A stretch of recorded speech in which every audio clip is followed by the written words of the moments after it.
नमस्कार साथियों, मैं विपिन फिर से आपके अपने YouTube platform let's start by Vipin sir पर स्वागत करते हैं। और जैसा कि हमारा आधुनिक भारत का इतिहास चल रहा था और उसमें दो भाग कंप्लीट हो गए थे, तीसरे भाग में हम लोग एंट्री कर चुके हैं। दो भाग जो हमारे चले थे, पहला 1895 से 1905, दूसरा 1905 से 1919 और तीसरा 1919 से 1947।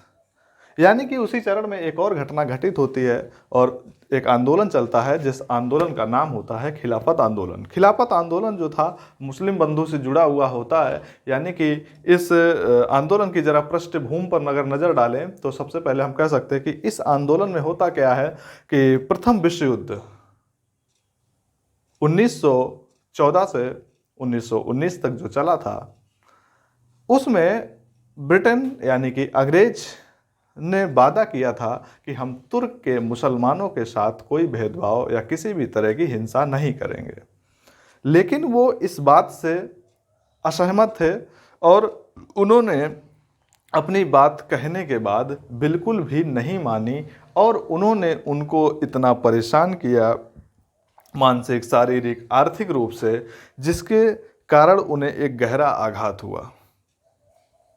जब उन्होंने इस चीज़ के रिएक्शन में सोचा तो उन्होंने एक अखिल भारतीय खिलाफत कमेटी बना डाली कि हमें भी अंग्रेज़ों के साथ कुछ ना कुछ करना पड़ेगा, क्योंकि वो कह के भी अपनी बातों को स्वीकार नहीं करते हैं। और जिसके कारण भारत के मुस्लिम जो थे, यानी कि भारत के या इंडियंस कहें चाहे मुस्लिम्स कहें, वो तुर्क के मुसलमानों को खलीफा नाम से पुकारते थे। यानी कि इस आंदोलन की मुख्य जो भूमि थी, यानी कि इस भूमि में गांधी जी असहयोग आंदोलन का भी सुझाव दिया। यानी कि उधर जो मुसलमान जो थे वो अंग्रेज़ों के खिलाफ खिलाफत आंदोलन चलाएंगे और इधर एक असहयोग आंदोलन भी चलेगा। यानी कि दोनों पैरेलल ही आंदोलन चलेंगे।